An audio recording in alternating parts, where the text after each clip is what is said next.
बिस्मिल्लाहिर्रहमानिर्रहीम। अस्सलाम वालेकुम। आप देख रहे हैं शेड्स बाय आयज़ा और मैं हूँ आयज़ा अनीस अहमद।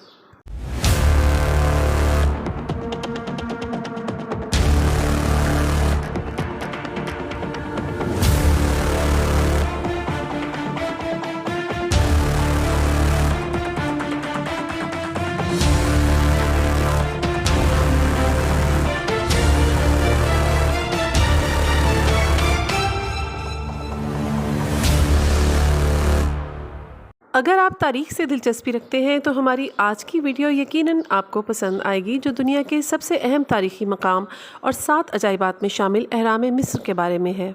ये एहराम अपने अंदर बहुत से इसरार समेटे हुए हैं।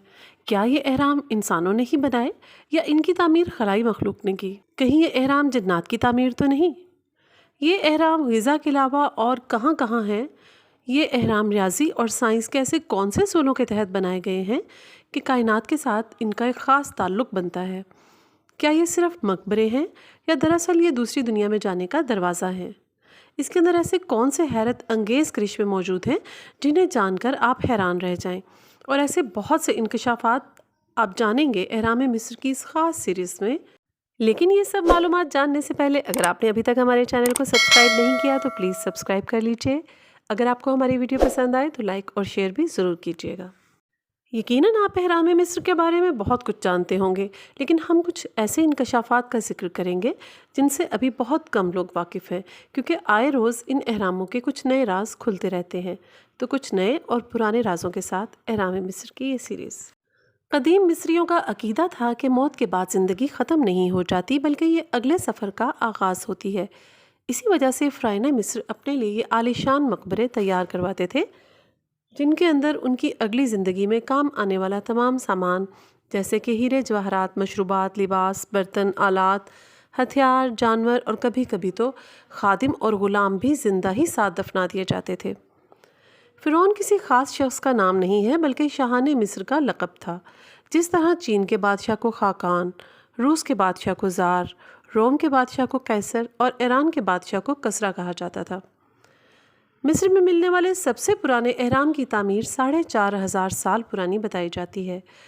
अब तक मिस्र में तकरीबन 138 एहराम दरियाफ्त हो चुके हैं, जिनमें से 3 बहुत बड़े और अहम एहराम हैं जो ग़िज़ा के मकाम पर मौजूद हैं, जिन्हें पिरामिड ऑफ मेंकोर, पिरामिड ऑफ खाफर और ग्रेट पिरामिड ऑफ खुफू का नाम दिया गया है, जो इन तीनों में सबसे बड़ा है।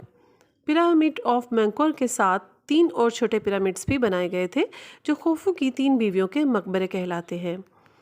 काहिरा के मज़ाफ़ात में ग़िज़ा के मकाम पर मौजूद खुफू का मकबरा या एहराम सबसे बड़ा है। इसे दुनिया के 7 अजायबात में शामिल किया गया है, जो ज़माने क़दीम से लेकर अभी तक बेहतरीन हालत में है। ये एहराम 139 मीटर ऊंचा है और इसकी तामीर में 23 लाख से ज़ायद पत्थर इस्तेमाल किए गए, जिनमें से हर एक का वज़न कई टन है, तकरीबन 50 से 70 टन तक। और ये बात माहिरीन को, बल्कि हर देखने वाले को वर्ता हैरत में डाल देती है कि आखिर इतने भारी पत्थरों से कैसे ये तामीरात की गईं। ये दुनिया का वो पुरस्रार तरीन मकाम है जिसके इसरार से इतनी सदियों के बाद भी अभी तक पर्दा नहीं उठाया जा सका। मुहक्किकीन ने इसकी तामीर के बारे में जो मुख्तलिफ अंदाज़े लगाए हैं, उनमें से कुछ के ख्याल में तो ये इंसानी तामीर है ही नहीं, क्योंकि इतने बड़े बड़े पत्थरों को ग़िज़ा से दूर एक मकाम से लाना, फिर ग़िज़ा लाकर एक ख़ास साइज़ और शेप में काट कर उनको इतनी बुलंदी तक पहुँचाना इंसानों के बस की बात नहीं, क्योंकि ये काम तो आज की जदीद मशीनरी और टेक्नोलॉजी से भी मुमकिन नहीं, तो उस वक्त इंसानों के लिए तो ये बिल्कुल भी मुमकिन नहीं हो सकता। लिहाजा इसकी तामीर को कई लोग जन्नात का कारनामा करार देते हैं। बाज़ माहिरीन के मुताबिक ये एहराम तूफ़ान नूह की यादगार के तौर पर बनाए गए, जिसके लिए वो उन पर खुदे हुए नक्शो नगार और तस्वीरों का हवाला देते हैं, जबकि उनके मुखालिफ नज़रिया रखने वालों के मुताबिक ये एहराम तूफ़ान नूह के बहुत बाद में बनाए गए थे। कुछ माहिरीन के ख्याल में तो ये एलियंस का काम है। उनकी पुरस्रारहियत, उनका मखसूस महल वक़ू और वहाँ मौजूद उड़न तश्तरी जैसी कुछ तस्वीरें और कुछ नक्शो निगार इस बात को मज़ीद तक़वियत देते हैं कि ये काम खलाई मखलूक का है। इन माहिरीन के मुताबिक खलाई मखलूक ज़मीन पर उतरने और यहाँ से रवाना होने के लिए इन एहरामों को अपने स्टॉप या अड्डों के तौर पर इस्तेमाल करती थी। स्पेस एक्स के सरबराह एलन मस्क ने कुछ अर्सा पहले बज़ाहिर इस नज़रिया की हमायत में ट्वीट भी किया, जिसमें कहा गया था कि एहराम मिस्र की तामीर में खलाई मखलूक का हाथ है, जिस पर मिस्री हुकूमत ने उन्हें अपने मुल्क आने की दावत दी, تاکہ وہ یہ تسلی کر سکیں کہ ان اہرام کی تعمیر میں خلائی مخلوق کا ہاتھ نہیں۔ مصر کی عالمی تعاون کی وزیر کا کہنا ہے کہ اہرام مصر کی تعمیر کرنے والوں کے مقبرے دیکھ کر انہیں یہ ثبوت مل جائے گا کہ یہ قدیم ڈھانچے انسانوں نے ہی تعمیر کیے ہیں۔ بہرحال اب تک کی تحقیق کے مطابق یہی نظریہ درست معلوم ہوتا ہے کہ ان اہراموں کو انسانوں نے ہی تعمیر کیا، ایلینز اور جنات نے نہیں۔ اس کی تصدیق میں ماہرین کچھ ثبوت بھی پیش کرتے ہیں۔ مصر میں غزہ کے مقام پر یہ 3 بڑے اور مشہور اہرام، جنہیں فرعونہ مصر کے مقبرے بھی کہا جاتا ہے، کس مقصد سے اور کس طرح تعمیر کیے گئے اس کے بارے میں کوئی مصدقہ معلومات نہیں، باوجود اس کے کہ مصری اپنے دور میں ہونے والے ہر کام کو تصویروں اور نقش و نگار میں محفوظ کر گئے، لیکن بدقسمتی سے ہمیں ان کی تعمیر کے بارے میں کوئی دستاویز نہیں ملی، اور ان اہراموں کی تعمیر کے بارے میں تمام راز ان کو بنانے والے اپنے سینوں میں لے کر ہی دفن ہو گئے۔ پھر بھی اب تک کی تحقیق کے مطابق ماہرین نے وہاں موجود اشیاء اور کھدائیوں سے جو اندازے لگائے ہیں وہ ہم آپ کو بتاتے ہیں۔ ماہرین کی تحقیق کے مطابق اہرام کی تعمیر میں جو پتھر استعمال ہوئے ہیں وہ غزہ سے کئی میل دور تورا کے مقام سے نکالے گئے، جبکہ گرینائٹ کا پتھر 500 میل دور سے لایا جاتا تھا۔ لیکن انہیں لایا کیسے جاتا تھا؟ کیونکہ بغیر جدید ٹیکنالوجی اور ہیوی مشینری کے ان بڑے بڑے پتھروں کو چٹانوں میں سے کاٹ کر لے آنا اور اتنی اونچائی پر پہنچا کر جوڑ کر یہ پائیدار عمارت بنا لینا انسانوں کے لیے بہت ناممکن سی بات لگتی ہے۔ مصر میں پہلے اہرام کی تعمیر کو 4500 سال سے زائد کا عرصہ گزر چکا ہے۔ یہ اہرام ایک تعمیراتی معجزہ ہیں جنہوں نے انسانوں کو ورطہ حیرت میں ڈال رکھا ہے۔ کچھ بھی ہو، یہ اہرام اس وقت کے انسانوں کی اعلیٰ صلاحیتوں اور بے تحاشا ذہانت کو بیان کرتے ہیں۔ آثار قدیمہ کے ماہرین نے پپائرس کے مخطوطے، ایک کشتی کے ڈھانچے اور پانی کی گزرگاہ کے اہرام کے پاس سے دریافت ہونے سے اندازہ لگایا کہ شاید یہ پتھر ہتھ گاڑیوں اور پھر کشتیوں پر رکھ کر لائے جاتے تھے۔ ماہرین کے مطابق یہ چٹانی پتھر ایسی ہتھ گاڑیوں اور کشتیوں پر لاد کر لائے جاتے تھے جنہیں 10-20 نہیں بلکہ سینکڑوں آدمی گھسیٹتے اور چلاتے ہوں گے۔ ماہر آثار قدیمہ پیئر ٹیل، جنہوں نے 4 سال پپائرس کے مخطوطے کو سمجھنے میں صرف کیے، بتاتے ہیں کہ یہ غالباً دنیا کا سب سے پرانا مخطوطہ ہے۔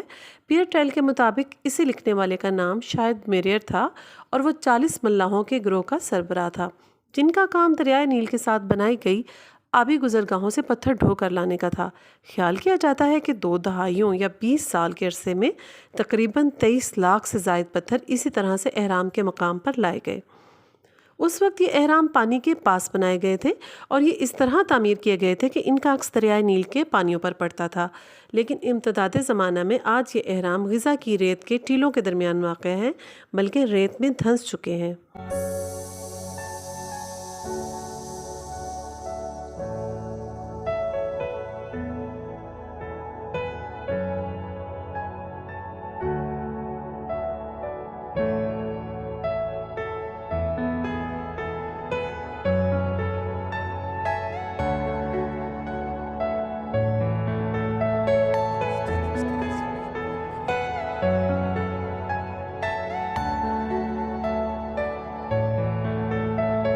جو کارکن اہرام کی تعمیر میں شامل ہوئے وہ توانا اور مضبوط جسم کے مالک ہوتے تھے، جو اتنے بھاری پتھروں کو کسی ٹیکنیک سے اٹھا بھی لیتے تھے اور ان کی نقل و حرکت بھی کر لیتے تھے۔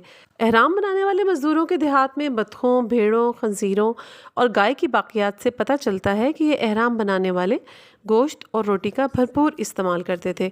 ان ملازمین کا قبرستان بھی دریافت ہوا ہے، جہاں سے ہمیں کئی نئی معلومات ملی، جیسا کہ اس کام کے دوران مزدوروں کو بے شک بہت سے حادثات بھی پیش آتے رہے، لیکن حیرت انگیز دیکھ بھال اور طبی مہارت کی وجہ سے زخم مہلک ثابت نہیں ہوئے اور ٹوٹی ہڈیوں کا بھی بہترین علاج کیا گیا۔ اس نئی معلومات سے اس خیال کا رد بھی ہو گیا جس کے مطابق اہرام بنانے میں قیدیوں اور غلاموں سے کام لیا گیا تھا، کیونکہ اس وقت قیدیوں اور غلاموں کو اتنی طبی سہولیات نہیں دی جاتی تھیں۔